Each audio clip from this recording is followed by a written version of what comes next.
Have nothing out? Don't get the points. All right, I am on page 93. Page 93. And I need to blow my nose real quick. We got something else.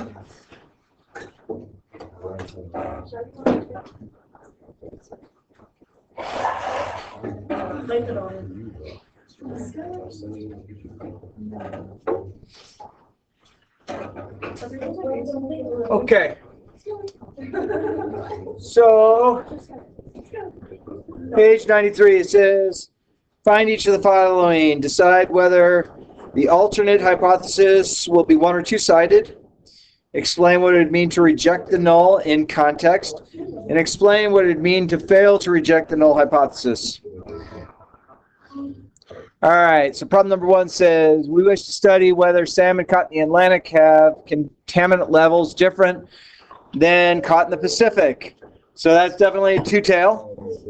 That's a two-tail test. Okay, and then explain what it would mean to reject the null hypothesis. So remember, the null hypothesis is this. That's what the null represents. Okay, so this would mean if we reject the null, we would find evidence there's a difference between Atlantic and Pacific salmon contaminant levels. Okay, again, that's two-tail. We don't know which one's higher or lower. And then explain what it would mean to fail to reject the null hypothesis in context. So we did not find strong evidence of the difference between the Atlantic and the Pacific. That's pretty simple, right? Number 2 says we wish to study whether having home field advantage in football increases the chance of a team winning the football game. So it's one-tailed. Also, the Patriots against teams in the NFC East in the Super Bowl. Gotcha. Number 2 says explain what it would mean to reject the null hypothesis in context. We find strong evidence that home field advantage increases the chance of winning. Number 3, explain what it would mean to fail to reject the null hypothesis in context. We would not find strong evidence that home field advantage increases the chance of winning. Then number 3 says we wish to study whether requiring frequent x-rays at dental appointments poses any health risks to patients. Okay, say because it's a health risk, I think health risk is a one-tailed situation. Hello. See ya.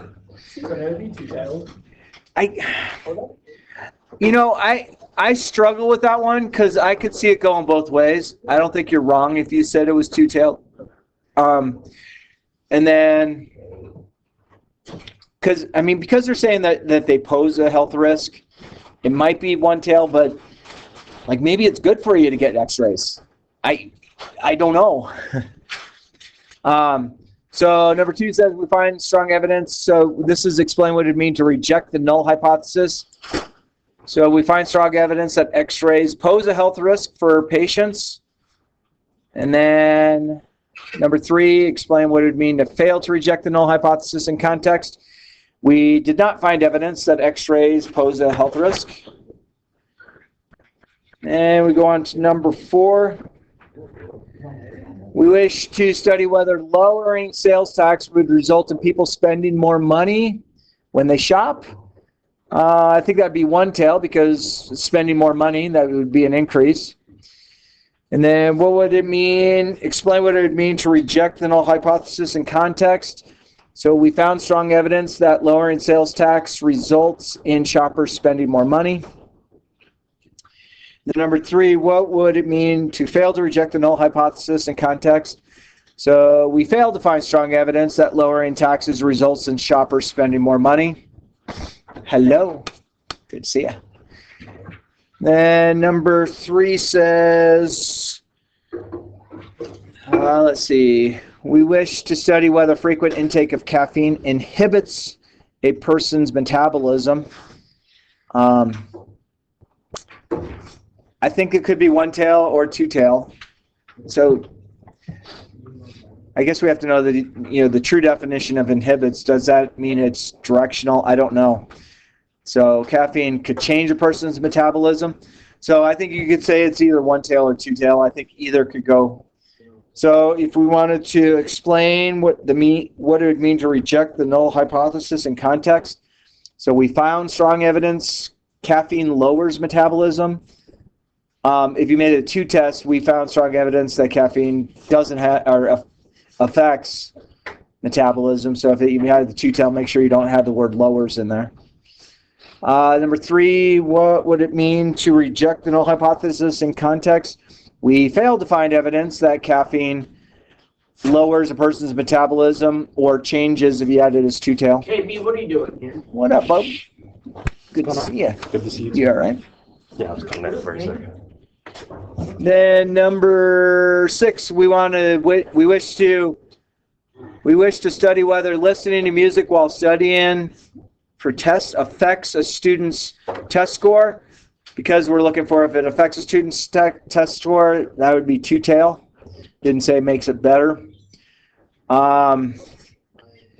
Number 2 says.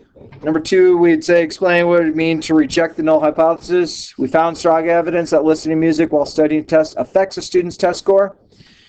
And then if we want to fail to reject the null hypothesis in context, we did not find strong evidence that listening to music while studying for tests affects a student's test score. Number 7 says we wish to study if there's a difference in children reading fictional novels or reading comic books with improving overall reading ability. That would be two tail. What does it mean to reject the hypothesis? We found strong evidence that we found strong evidence that the difference between reading fictional novels and comic books and improving reading. And then if we wanted to fail to reject the null, we failed to find strong evidence of the difference between reading fictional novels and comic books, improving tests or reading scores. So pretty straightforward, yes? I hope? Yeah. All right. You guys ready for 6-3? No. All right. How the notes looking there? Yeah, they're pretty good. Pretty good. All right, so we're on 93, 94.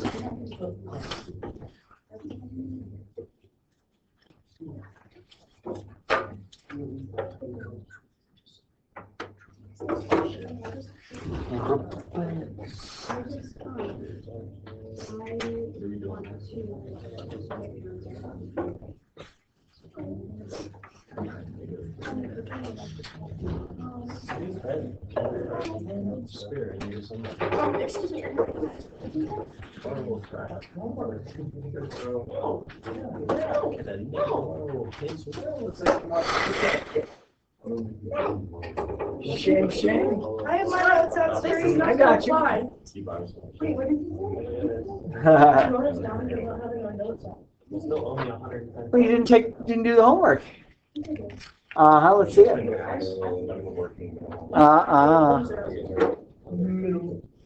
Shame. You watch the video and redo it and show me and I'll give you the points back.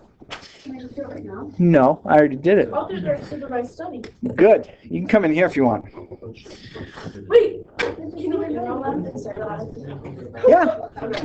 Yeah. Just what period you coming? Fifth period's our last day. 5th period. I'll give Herrera a heads up. Yeah, and tell him that he's on for me. Really? Yes. Well, I called him my own absence and I found out it was All right. and I can see my sleep for 5 days. Page 27 is the page I'm on. Introducing the p-value. See you in a bit. I see them. Look forward to it. Damn, throwing stuff on the floor. I'm just a big guy, you know. I see Yeah. better. Yep.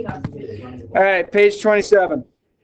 So we're introducing the p-value again. We've already talked about the p-value. The p-value is basically a probability of an event taking place.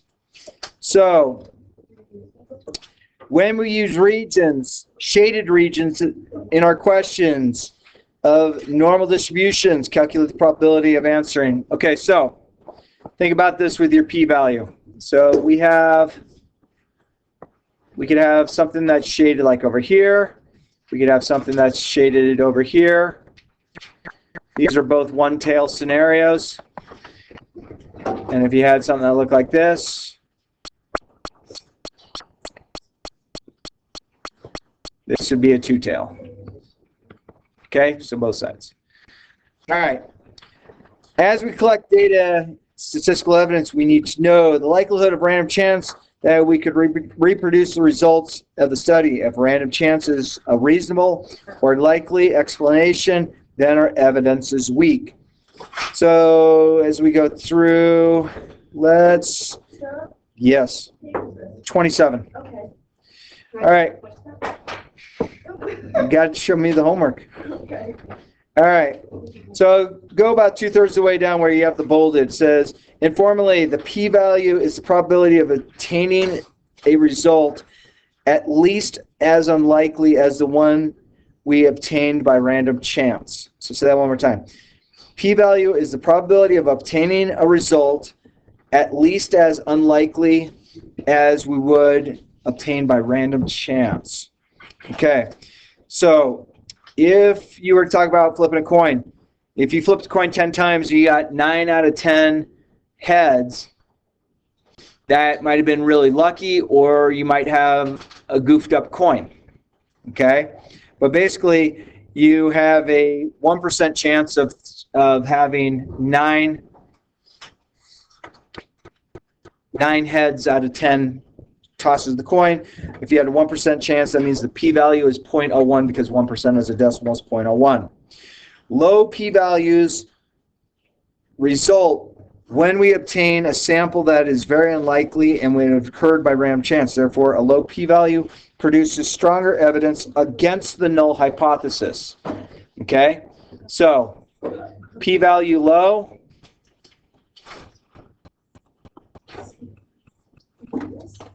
P-value low means evident. If we found a p-value that's low, we would find stronger evidence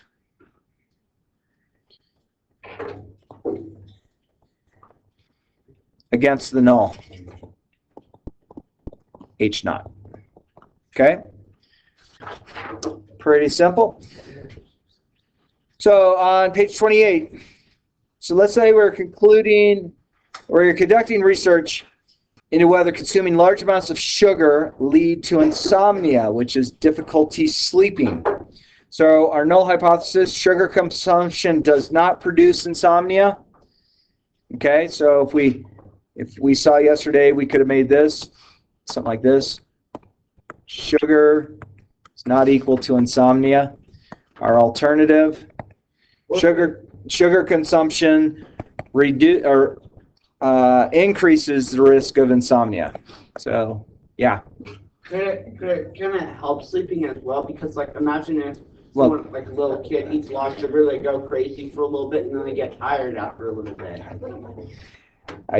Again, we're just conducting a survey. I'm not trying to bring in examples, but you might be right. Okay, if our p-value is very low, so the p-value is low,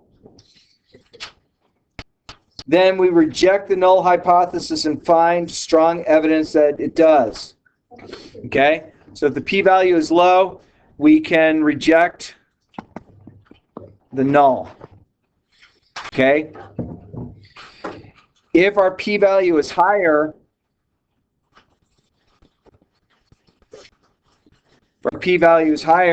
then we can fail to reject the null. Now, friends, I want you to be really clear on this. We are not testing the null hypothesis. We're testing our alternative hypothesis when we do this. We have a low p-value, we can reject the null, meaning we had evidence that our alternative took place, meaning we can reject our null hypothesis. If we have a large p-value, we fail to reject the null. So failing to reject means there's evidence. We didn't find evidence here. So the conclusion is, well, this could be true, but there might be another thing that we could test that might show this takes place. So we're not definitively ever saying that our null hypothesis is true. It's just the test that we used did not find evidence against it. Okay, does that make sense? So it's pretty much impossible to ever say that your null hypothesis is true when you're doing a statistical test. Okay, it's just you didn't find evidence in the test you ran that would have found it. Okay. So the p-value itself is a proportion or percentage that represents the probability of obtaining the result that is as different from the null hypothesis as the one that we obtained. In the study above, let's assume that we produced a p-value of 0.13. Let's say we had a 0.13 p-value. Oh, it just screwed up on me again. Okay. So our p-value is 0.13. So basically, this means if sugar consumption does not produce insomnia, the probability of obtaining an increase in insomnia at least as great as the one in our study by random chance is 13%. Meaning, we did our study, we had a p-value of 13% or 0.13. If I were to randomly pick somebody else and monitor their sugar intake and if they had insomnia, we found something that's just as likely outside of that. So informally, our result could be obtained by random chance 13% of the time. That's pretty low, but it's not low enough to reject the null. The source that demands. So, my friends, we love to put values. So a p-value that is below 5% or 0.05, that is our big cutoff. Okay, so we have this, we often reject the null, which is H0. Okay, so we often reject that. So 5% is where they think things might have taken place. They've gone through statistical studies and feel 5% is a good benchmark. Of course, if you further yourself in statistics, that 5% becomes lower and lower, things like that. So if we talk about the cholesterol that we talked about, we're trying a new medication. The placebo group, you guys know what placebo is? Yeah. That's somebody who's not actually taking the drug, but they take a pill that looks like the drug, so they don't know if the drug is taking place. They often call it a sugar pill. It's not necessarily sugar. It's just something that is tasteless, and you think you're taking the actual drug. He's crashed out and his music's rocking. Fire song. All right. The statistical evidence, in fact, in our new medication group produced an average cholesterol of 178, which was 2 points lower. What is the probability that dumb luck explains this difference? Well, dumb luck is an average of 180. We start there. We start building a sample for the distribution, a sample of 100. That sample size of 100 is great. With a mean 180, sketch this sampling distribution. Okay, so we got 100, or excuse me, that's 180. Okay, sketch the sampling distribution. Do I have? It's cracking me up. So they found 178 or lower. So you're looking at like this kind of picture. Okay? Don't judge my artwork too much. Okay, we'll plot the results, study and shade the portion of the sampling distribution that is farther from the mean of the sample. The shaded part represents the p-value. Obviously, the larger shaded region, the higher the p-value. Then we can use our normal distribution to find the percent of that's shaded. So let's get to our Desmos friends. Get rid of this and this. Let's go back to home. So I'm going to go normal distribution, which we've only seen about 1 billion times. They're going to go 15 divided by square root 100, which is obviously 10. And if we look at that, there's our normal distribution based on this. So if we wanted to figure out lower than 178, I'm going to keep negative infinity there. I'm going to go 178 here. So, oops, I forgot something.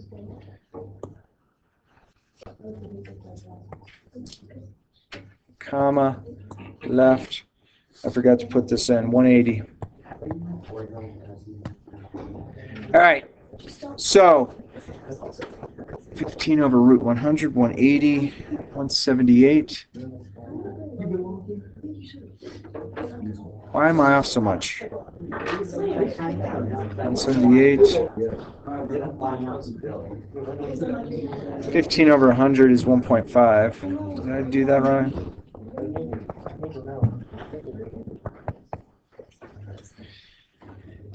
All right.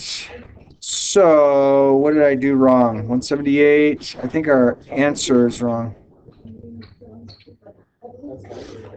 Oh, I think I went backwards. Let's do this.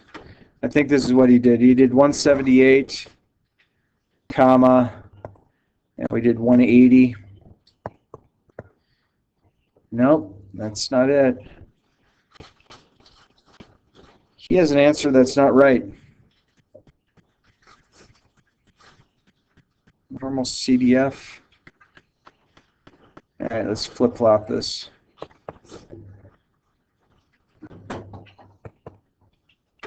Oops. 178. All right. Normal distribution. Let me do inverse CDF. See if we get the same number.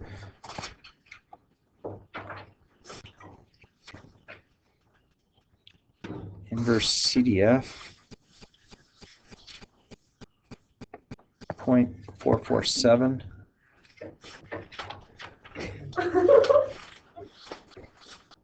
Why are we off so much? So my inverse CDF agrees with the answer.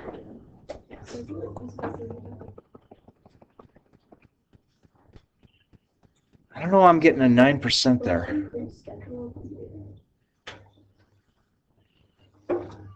15 over 10, 1.5, 180. For some odd reason, my answer is not working the normal way it should. And I apologize.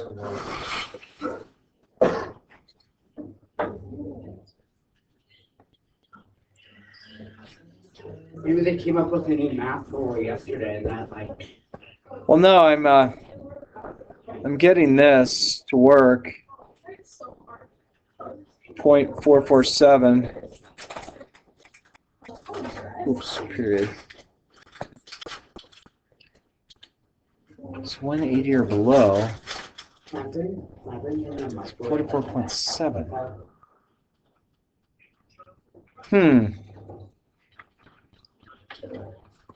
Did I look at the wrong one? Normal CDF?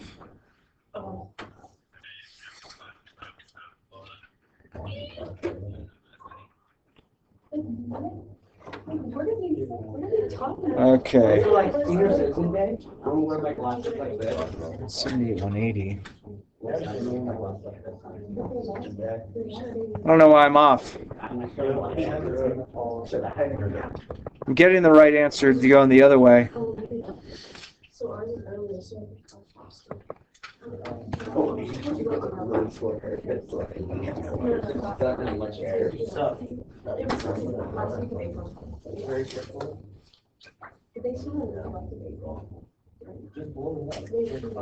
Oh.